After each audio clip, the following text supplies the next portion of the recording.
ख्रिस्त में मेरे प्यारे भाइयों तथा बहनों, आज हम सामान्य काल के 27वें रविवार में प्रवेश करते हैं और आज के पहले पाठ में नबी ईसायास दागबारी के प्रतीक द्वारा ईश्वर और इस्राएली जनता के संबंध को प्रस्तुत करती है। और आज के सुसमाचार के द्वारा हमारे प्रभु यीशु ख्रिस्त हमको बहुत ही अच्छा संदेश देते हैं। हमें दुष्ट आसामियों के दृष्टांत के द्वारा हमारे प्रभु हमको प्रेम, भरोसा और ईमानदारी का संदेश हमें देते हैं। यदि हम आज के सुसमाचार पर गौर करें तो हम आज के सुसमाचार को हम दो भागों में बांट सकते हैं। पहले भाग में हम देखेंगे जहाँ पर एक ज़मींदार ने अपनी दागबारी बनवाई, उसके चारों ओर घेरा लगवाया ताकि वह अपने दागबारी की रक्षा कर सके। वह अपने दागबारी की जीव जंतुओं से और अपने शत्रुओं से रक्षा कर सके।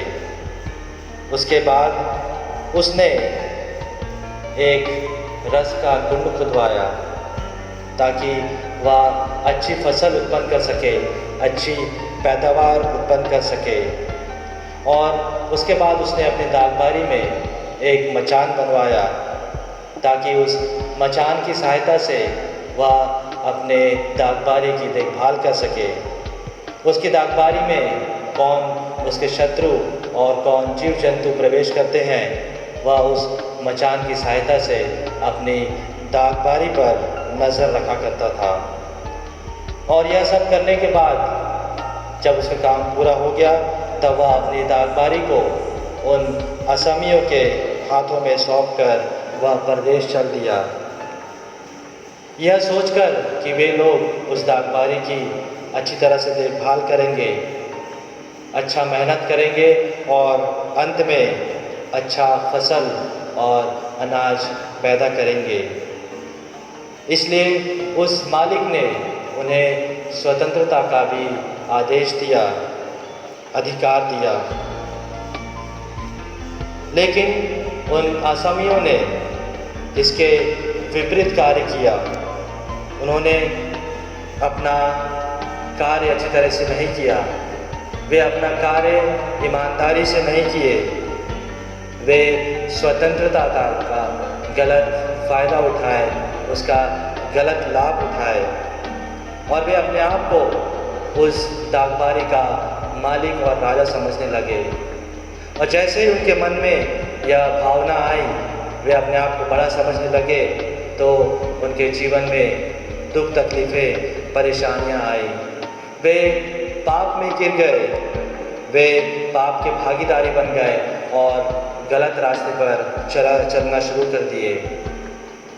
उत्पत्ति ग्रंथ में हम देखते हैं जब ईश्वर ने सृष्टि की रचना की, उन्होंने आदम और हेवा को बनाया और उन्होंने आदम और हेवा को उस अदन की वाटिका में रखा और उन्हें पूरा अधिकार दिया कि फलो फूलो और इस वाटिका में राज्य करो। लेकिन आगे हम इस कहानी में देखते हैं जब शैतान उनके जीवन में आया, उनको बहलाया, फुसलाया और जब वे अपने आप को उस वाटिका का मालिक समझने लगे, उस वाटिका का राजा समझने लगे, तो उनका जीवन में दुख, तकलीफ़, परेशानी आने लगी और आदम और हेवा पाप में गिर गए।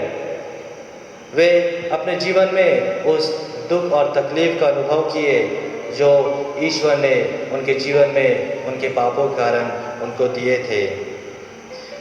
यदि हम अपने जीवन में देखें, ईश्वर ने संसार रूपी दागबारी हमको दी है। उन्होंने इस संसार में पेड़ पौधे, पहाड़ पर्वत और नदी नाले की सृष्टि की है और इस संसार को हमें सौंप दिया है। और वह ईश्वर जो हमसे प्रेम करता है, वह हर क्षण, हर पल, हर वक्त हम पर नज़र रखता है कि हम कैसे ईश्वर की योजना को आगे बढ़ा रहे हैं। हम इस संसार में रहकर जो भी कार्य करते हैं, हम ईश्वर की योजना में सम्मिलित होते हैं। और हम आगे चलकर अच्छे फल उत्पन्न करते हैं। हमारा प्रभु ईश्वर सभी चीज़ों का मालिक है, हमारे जीवन का, हमारे स्वास्थ्य का, हमारे धन दौलत का, हमारे पावर पोजीशन का और हमारे रेप्यूटेशन का।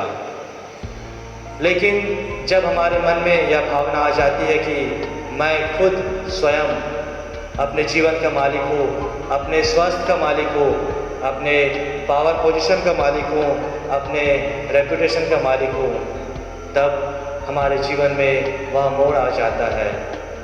हम उन असामियों की तरह और उस आदम और हवा की तरह हम भी पाप में गिर जाते हैं, हम पाप के भागीदारी हो जाते हैं।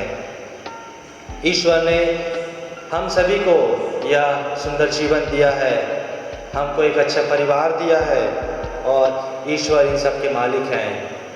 यह सब कुछ हमको ईश्वर की कृपा से मिला है और इन सभी चीज़ों को हमें ईश्वर के लिए समर्पित करना है, यानी कि ईश्वर के राज्य के लिए हमें इसका इस्तेमाल करना है। लेकिन जब हम गलत भावना से, हमारे मन में गलत भावना आ जाती है, हम अपने आप को मालिक समझने लगते हैं और हम उस समय संकट में आ जाते हैं, विपत्ति में आ जाते हैं। लेकिन यदि हम ईश्वर को अपना मालिक स्वीकार करें और हम यह स्वीकार करें कि हम इस सृष्टि के कार्यकर्ता हैं, ईश्वर ने हमको जो कार्य दिया है, यदि हम उस कार्य को ईमानदारी से, प्रेम से, भरोसे के साथ कार्य करें तो हम इस संसार में अच्छा फल उत्पन्न कर सकते हैं। यदि हम सुसमाचार के दूसरे भाग में मनन चिंतन करें, दूसरे भाग को यदि हम गौर से समझने के लिए प्रयास करें तो दूसरे भाग में हम देखते हैं वह ज़मींदार अपने उस पुत्र को उन असामियों के पास भेजता है तो वे लोग बड़ी क्रूरता से उसकी हत्या कर देते हैं, उसको मारते हैं और पीटते हैं। उन्होंने ऐसा इसलिए किया क्योंकि उनके मन में लालच की भावना आ जाती है। वे लोग अपने आप को उस दागबारी का मालिक समझने लगते हैं। वे लोग ईमानदारी से अपना कार्य को नहीं करते हैं और उन्हें जो स्वतंत्रता मालिक के द्वारा दी जाती है वे उसका गलत फ़ायदा उठाते हैं और उसका गलत तरीके से इस्तेमाल करते हैं और इसके फलस्वरूप हम देखते हैं वे पाप में गिर जाते हैं। यदि हम अपने जीवन में नज़र डालकर देखें तो ईश्वर ने इस दागबारी रूपी संसार को हमें दिया है और जब ईश्वर ने इस संसार की सृष्टि की, उन्होंने सबसे पहले नबियों को इस संसार में भेजा ताकि इस संसार में जो कोई अपने आप को सृष्टि का मालिक समझते हैं ताकि वे नबी लोग उन्हें जाकर समझाएं, उनका मार्गदर्शन करें। जिस प्रकार हमारे प्रभु ने, ईश्वर ने अब्राहम, इसहाक और नबी दानियल को भेजा ताकि वे उनके जीवन में परिवर्तन लाए, लेकिन वे लोग उनकी बातों को नहीं सुनते हैं और उनको अस्वीकार करके उन्हें वहाँ से भगा देते हैं। और अंत में हम देखते हैं ईश्वर ने, जिन्होंने इस संसार को इतना अधिक प्रेम किया और उसके खातिर ईश्वर ने अपने इकलौते पुत्र को, प्रभु यीशु मसीह को इस संसार के लिए दे दिया। और जब प्रभु यीशु मसीह इस संसार में आए तब वे लोग प्रभु की भी आदर नहीं करते हैं, वे लोग उनका सम्मान नहीं करते हैं, वे लोग बड़ी क्रूरता से उनको सूली से मारते हैं, उन पर अत्याचार करते हैं और अंत में वे उन्हें क्रूस पर ठोक देते हैं। और उसी क्रूस मरण के द्वारा इस संसार का उत्थान होता है। उसी क्रूस मरण के द्वारा हमारी मानव जाति को हमारे पापों से छुटकारा मिलता है। प्रिय भाई और बहनों, ईश्वर ने हमको इस संसार रूपी दागबारी में कार्य सौंपा है। आइए हम ईश्वर को अपना मालिक, अपना सृष्टिकर्ता और अपना सब कुछ माने, अपना सब कुछ उनको स्वीकार करें और अपना कार्य जो हमें सौंपा गया है, आइए हम उसको ईमानदारी, निष्ठा, प्रेम और भरोसे के साथ करें। और जो स्वतंत्रता प्रभु ने हमें दी है, उस स्वतंत्रता का हम सही तरीके से इस्तेमाल करें। ताकि हम एक सच्चे सेवक, सच्चे शिष्य बन सके और ईश्वर के राज्य को सभी तक फैला सके। पिता और पुत्र और पवित्र आत्मा के नाम पर आमीन।